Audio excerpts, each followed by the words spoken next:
E aí, turma, professora Michele, vamos começar mais uma semana de revisões, mais uma semana de conteúdo gratuito aqui no curso MS. Hoje nós teremos Prefeitura Municipal de Guaiúba, no estado do Ceará. Vamos fazer uma revisão para agentes comunitários de saúde, verdade, banca Consulpan, tá bom? Então, banca Consulpan, você que está estudando para concurso da Consulpan, fique aqui que você vai ter boas questões e atualizadíssimas. Eu trouxe, inclusive, questões da Consulpan de 2026, já cobradas nas provas desse ano, para agentes comunitários de saúde. Só lembrando que esse concurso está aberto, que as inscrições vão até o dia, se eu não me engano, 6 de abril, tá bom? Então, você tem tempo aí, você que mora em Guaiúba, você que está dentro de uma das áreas contempladas com vagas para agente comunitário de saúde, não deixa de tentar esse concurso. Não deixa de tentar esse concurso. Salários bons, condição boa de trabalho, eu tenho certeza que você que tem nível médio, que você que mora aí no município, você deve já ter ouvido falar desse concurso, ou então deve estar o maior zum aí em Guaiúba. Por quê? Porque, inclusive, já temos muitos alunos nas nossas turmas, tá? Se você não está na turma ainda, está perdendo tempo. Mande logo aí um direct para a nossa equipe. A equipe já vai colocar aí no chat, né, para o pessoal que está assistindo ao vivo. Já vai colocar o link da preparação para você não perder mais tempo e você conseguir uma vaga aí em concurso público daqui a pouco. Por que eu falo daqui a pouco? É daqui a uns 2 meses já teremos aí o resultado final desse concurso, tá? Vamos começar, pessoal? Importantíssimo, você vai ver aqui nesse conteúdo. Veja bem, nós não vamos, obviamente, conseguir contemplar todo o teu edital, mas nós vamos conseguir contemplar várias temáticas que caem muito nas questões do seu edital.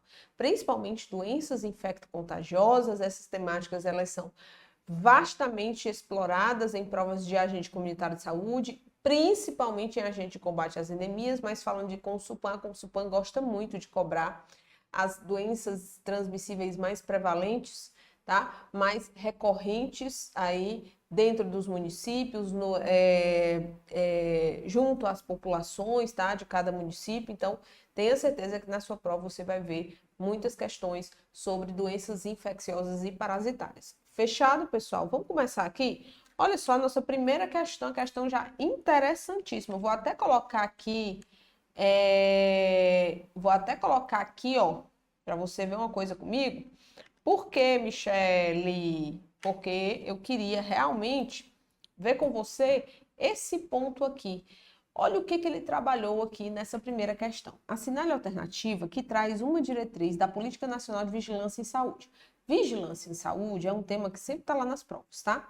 Tanto de agente comunitário de saúde, como de agente de combate às endemias, sempre está presente nas provas essa temática da vigilância em saúde. Nós sabemos que, deixa eu só pegar aqui uma canetinha, olha só, nós sabemos que essa Política Nacional de Vigilância em Saúde, ela foi instituída no ano de 2018, pós-conferência, né, nacional de vigilância em saúde, através de uma resolução do Conselho Nacional de Saúde. O número dessa resolução é 588, do ano de 2018. Lá você vai ter os princípios, vai ter diversas definições, vai ter as diretrizes da política, objetivos e tudo mais. Ok. Então, quer dizer que a resolução, ela instituiu a política oficialmente e lá eu tenho, inclusive, as diretrizes oficiais? Tem. No entanto, olha o que a Consulpan colocou. Assinale alternativa que traz uma diretriz da Política Nacional de Vigilância em Saúde. Aí você vem aqui, tá? Onde eu pedi. No portal do Ministério da Saúde, você vai observar que ele tem uma página só falando da Política Nacional de Vigilância em Saúde. Se você for pesquisar a doença A, raiva, leptospirose, dengue, hanseníase, tuberculose, qualquer uma, se você digitar no Google tuberculose, Ministério da Saúde, ele vai te sugerir nas primeiras ou primeira opção lá a página do portal do Ministério da Saúde, do SUS de A a Z, que vai falar daquela doença especificamente. Aqui no caso é uma página que está dentro da Vigilância em Saúde, do Ministério da Saúde, que fala da política, tá?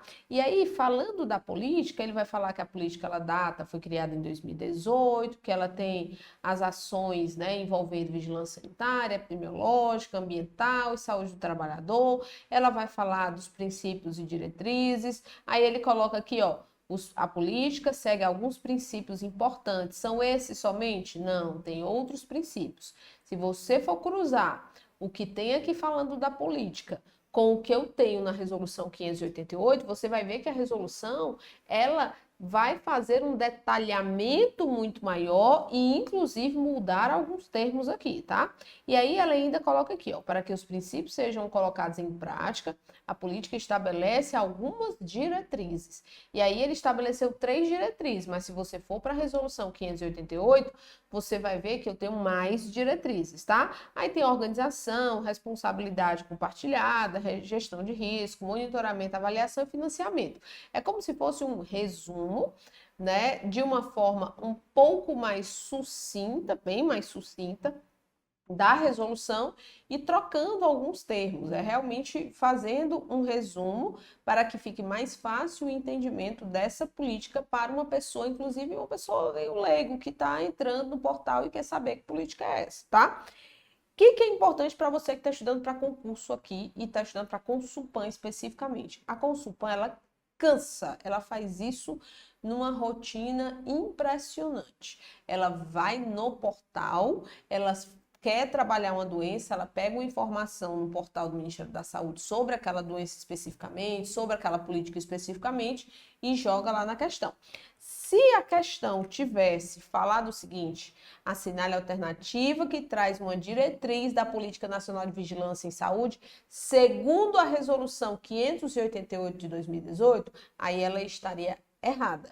Por quê? Ela seria passível de anulação. Por quê? Porque eu estaria dizendo, olha, eu quero uma diretriz que esteja lá na resolução. E aí você não encontraria, com toda certeza, usar tecnologias modernas para melhorar a detecção e resposta a ameaças à saúde. Por quê? Porque com esse formato, nesse formato, com essas palavras, na política, na resolução, nós não temos essa diretriz, mas nós temos ela no portal. E aí no portal onde é que está, professora? Está aqui, ó. É essa terceira aqui, ó. Usar tecnologias modernas para melhorar a detecção e a resposta à ameaça à saúde. Aí tem mais duas, né? Fortalecer a integração entre os diferentes serviços, promover a participação da sociedade nas ações de vigilância. Então, pessoal, muito cuidado com o comando da sua questão. Muito cuidado com o que a banca está lhe questionando e muito cuidado com a referência que ela faz ou não, tá? Então, cuidado com isso. Ele coloca no item A, começar a saúde, entendendo as necessidades locais, utilizando a epidemiologia, a avaliação não está lá dentro das diretrizes, dar autonomia a cada esfera de governo, conceder atenção prioritária às pessoas em mais áreas, nas áreas que mais precisam, como aquelas aí ele finaliza, né? Então, item C é o gabarito. Mais uma aqui, ó. A transmissão da hanseníase, ela ocorre quando uma pessoa com essa doença, na sua forma infectante e sem tratamento, elimina uma forma bacteriana para o meio exterior, né? Que nós chamamos de, não sei o que, de Hansen. Daqui a pouco eu vou responder, porque senão eu vou já te entregar a resposta à questão. Infectando outras pessoas suscetíveis. Nesse sentido, assinale a alternativa que apresenta corretamente essa forma bacteriana. É um bacilo, é um coco, é um espirilo ou é uma espiroqueta? Pessoal, é o famoso bacilo de Hansen. Então, a forma é um bacilo. Nem é coco, nem é espirilo, nem é espiroqueta. É uma doença infecciosa causada pela bactéria Mycobacterium leprae, ok? Em formato de um bacilos, mais conhecido como bacilo de Hansen. Ela afeta principalmente a pele e os nervos periféricos, podendo causar perda de sensibilidade e também fraqueza muscular. Outra situação aqui, olha como as questões são diretas, né? A síndrome de Guillain-Barré é uma condição rara em que o sistema imunológico de uma pessoa ataca os seus nervos periféricos. Essa complicação neurológica grave está relacionada a quais dessas doenças? Não é ao cólera, não é a difteria e nem é a febre maculosa. Ela está bastante relacionada com a infecção pelo Zika vírus e também, em alguns casos, a chikungunya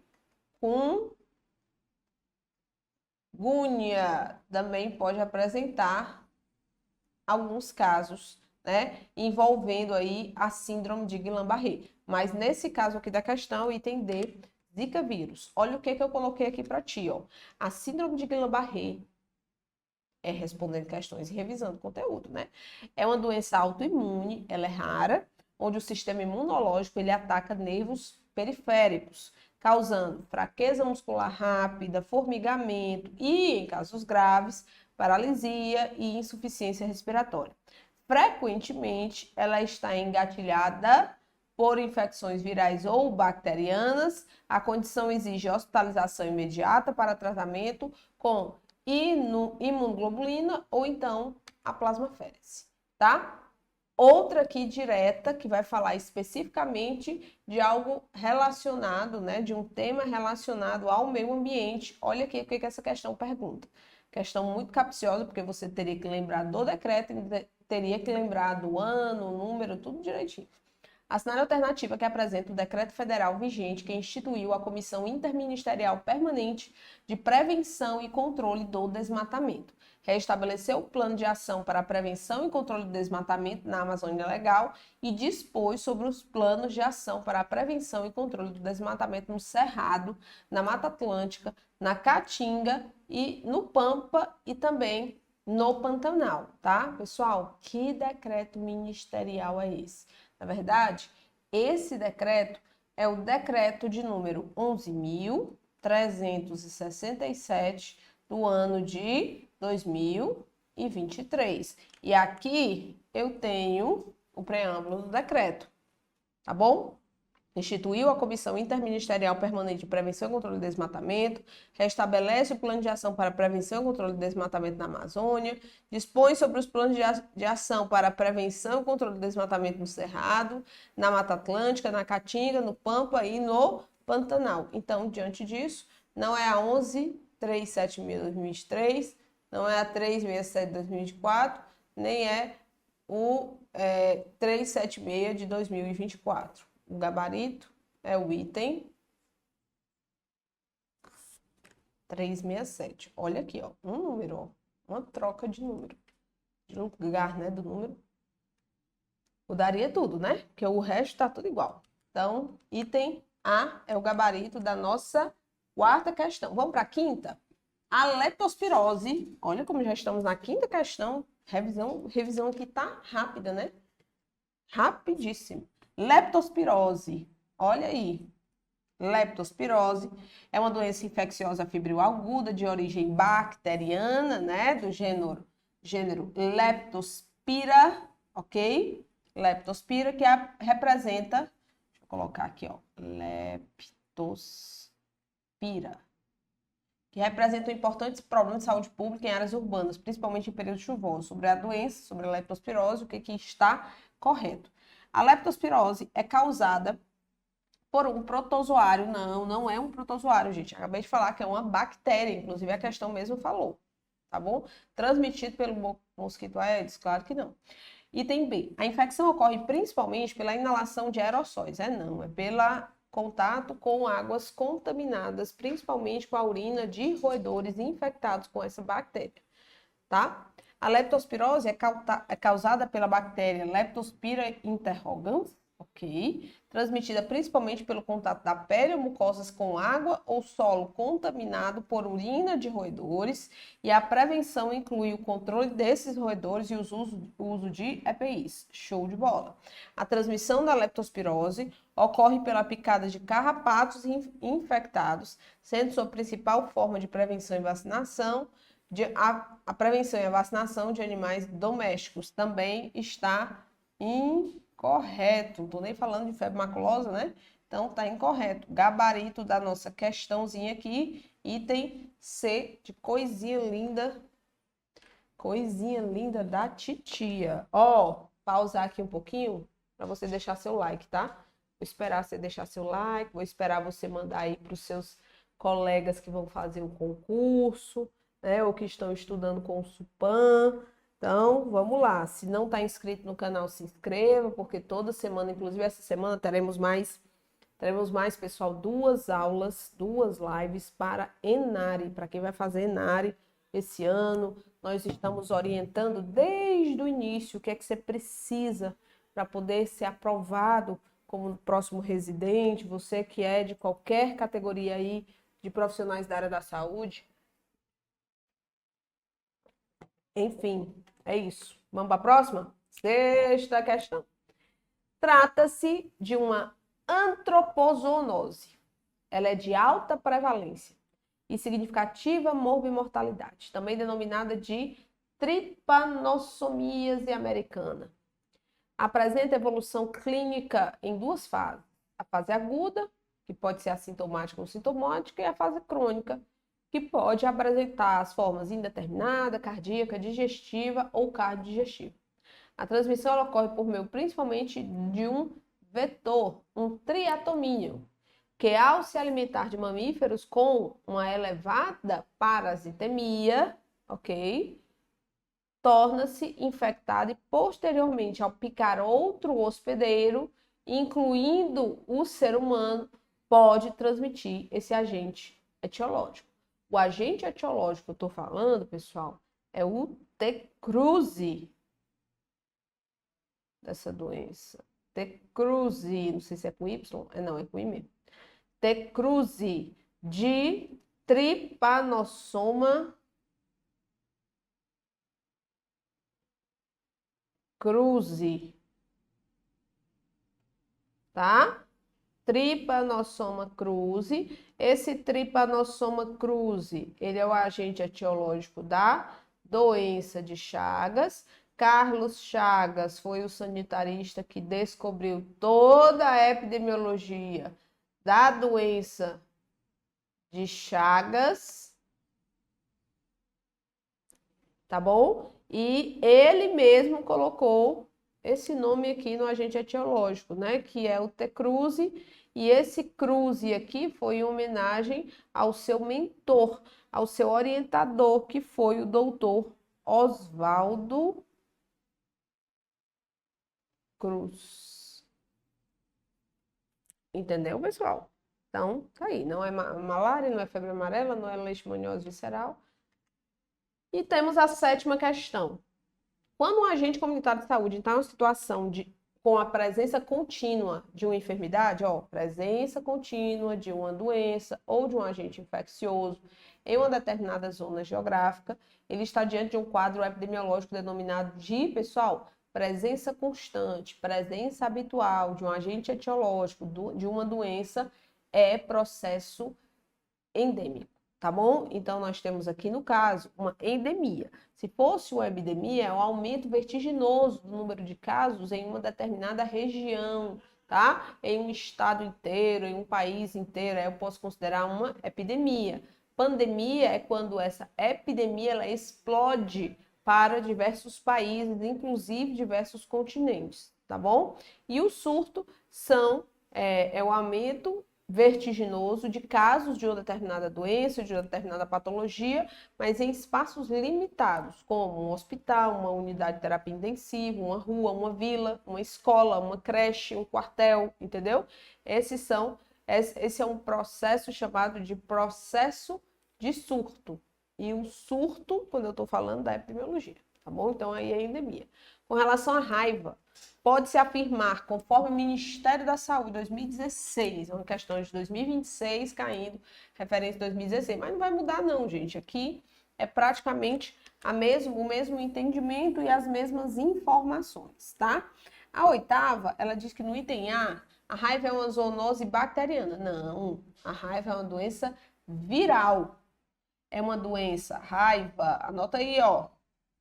É uma doença causada por vírus, tá? Do gênero Lissavírus e da família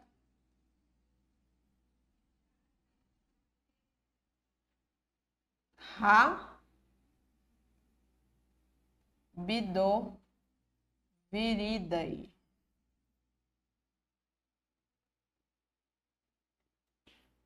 Ok? Então não é bacteriana.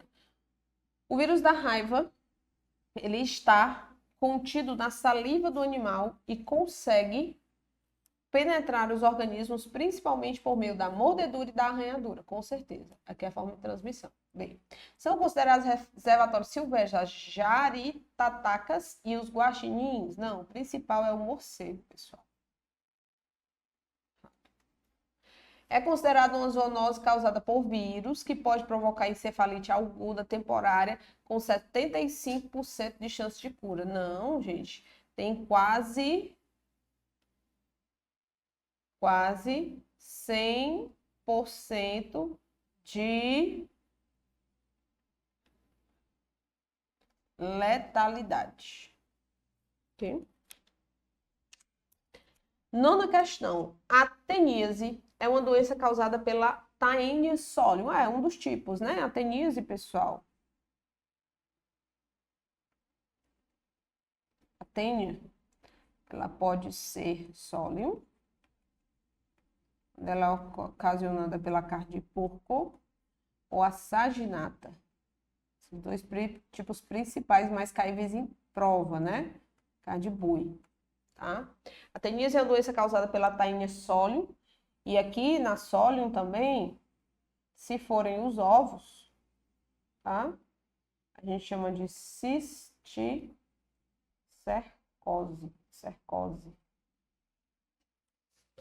Sua forma de transmissão envolve a ingestão de carne contaminada pelas larvas. Com relação à temática, assinale a opção, vamos lá, mais uma correta, nona questão, diz o seguinte: o diagnóstico ocorre através da detecção da presença da larva nas fezes. Sim, se for a Taenia solium por carne suína, com certeza, tá? Mas se for a cisticercose, aí precisa de exame de imagem, né? Precisa de sorologias, mas aqui no caso, de uma forma geral, Taenia solium é isso. Os vírus podem residir no intestino delgado durante anos sem apresentar sintomas ao hospedeiro. Errado. A falta de saneamento básico não influencia na presença da doença? Claro que influencia. A teníase é uma doença restrita a países tropicais? Também não. Informação, então, gabarito, item A de aprovado. Vamos para a 10ª questão. E aí, turma, show de bola, né? Todo mundo aproveitando. Professora, é muito rápida a sua resolução, mas, gente, aqui é uma revisão. Quando você for assistir lá na nossa preparação à aula, você vai ter uma aula sobre as principais características de diversas doenças, né? Política Nacional de Atenção Básica, a legislação básica do Sistema Único de Saúde, a atenção primária como um todo. Então, lá tem tudo que você precisa para aprovar. Agora, aqui, como é revisão, eu preciso fazer uma coisa mais dinâmica, mais rápida, realmente para estimulá-los ou para tentar abranger o máximo do conteúdo do teu edital, né, possível nesse tempo que nós temos. No âmbito da poluição ambiental, tem-se que a preocupação com a qualidade do ar está inserida nesse aspecto. Sendo assim, o parâmetro que se refere ao valor utilizado para fins de comunicação e informação à população, que se relaciona às concentrações de poluentes monitorados aos possíveis efeitos adversos à saúde, é o quê? Vamos lá, pessoal, entenda. Eu quero medir a concentração de poluentes, tá? No ambiente. O que é que eu faço? eu vejo a emissão atmosférica, o limite máximo de emissão, o inventário de emissões e os poluentes atmosféricos, ou eu meço o índice da qualidade desse ar, para ver a quantidade, a concentração de poluentes. É o índice da qualidade do ar. E o que é esse índice? É um indicador numérico e qualitativo utilizado para comunicar de forma simples e direta o nível de poluição atmosférica em um determinado local. Ele é regulamentado e definido por uma resolução CONAMA, de número 506 de 2024. Venha cá que agora nós vamos resolver a 11ª. A esquistossomose é uma parasitose endêmica que existe em algumas regiões do Brasil e constitui um importante problema de saúde pública sobre a esquistossomose. Vamos lá, 11ª item A. É causada por um protozoário chamado de Cistossoma mansoni, cujo hospedeiro intermediário é o mosquito Aedes. O Aedes sempre leva a culpa, né? Tá errado, gente. É causada por um helminto, que é o Cistossoma aematobium. Gente, o Cistossoma aematobium, ele vai causar a esquistossomose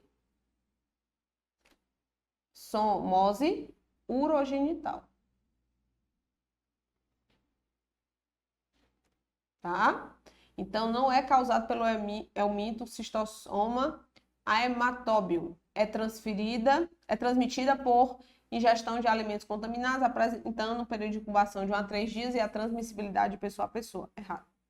É causada pelo nematódio Strongyloides stercoralis. Não, isso aqui é um nematódio, sim, mas ele vai causar a estrongiloidíase, ok? Cujo reservatório principal é o gado bovino, errado. É transmitida pela penetração ativa das cercárias na pele pelo contato com a água contaminada. Tá aqui o gabarito da nossa 11ª questão. D de Deus é bom e vamos continuar aqui na 12ª. Que tipo de animal infectado é responsável pela transmissão da antavirose em humanos? Pessoal, o animal infectado que é responsável pela transmissão do antavírus, né, da antavirose, são os roedores silvestres, tá bom? Então, roedor silvestre. Beleza? Cuidado, questões diretas assim, a gente pensa que é fácil, mas não é fácil não, viu? Tem que saber, tem que estudar. Febre maculosa, rickettsia ou outra rickettsiosis, né? A febre maculosa é uma delas. É causada por uma bactéria do gênero Neisseria. Neisseria é meningite, né? Nem Yersinia, nem Histeria é a rickettsia. Rickettsia. Ok? Entender é o gabarito da nossa 13ª. E a 14ª, ela pede para assinar lá a alternativa, gente, toda prova da Consulpan, tá? Para ou ACS ou ACL, ambas caem dengue, caem arbovirose. Todas as provas. Essa aqui vai pedir um sinal de alerta, tá? Assinale a alternativa que, de acordo com o Ministério da Saúde, indica um sinal ou sintoma de alerta para a dengue grave. Então, são os enjoos, é a febre alta, é a dor nas articulações ou são os vômitos persistentes? Pessoal, isso aqui é sintoma clássico, isso aqui é sintoma clássico, isso aqui é sintoma clássico. Agora, quando o vômito ele se torna frequente e persistente, aí eu já tenho um sinal de alarme, tá? Aqui eu tenho para vocês os sinais de alarme e os sinais de choque principais e o que mais cai em prova. Quando eu falo em sinal de alarme, eu falo em situações, em uma sintomatologia mais exacerbada ou adicionada de alguns sinais e sintomas do que a dengue clássica. Quando eu falo em sinais de choque, eu estou falando de uma situação onde o organismo ele está colapsando. Então, vamos lá. Uma dor abdominal intensa, sinal de alarme. Os vômitos, a questão aí, ó, vômitos persistentes, é sinal de alarme. Hipotensão postural é sinal de alarme. Hepatomegalia também sinal de alarme. Hemorragias, tá? As hemorragias são sinais de alarme. Sonolência e ou irritabilidade, sinal de alarme. Diminuição da diurese, diminuição repentina de temperatura corpórea, aumento do hematócrito repentinamente, queda abrupta dos plaquetas e desconforto respiratório. Agora, sinais de choque, eu já tenho a hipotensão arterial, ou seja, a pressão já está ali reduzindo, ou baixa, né?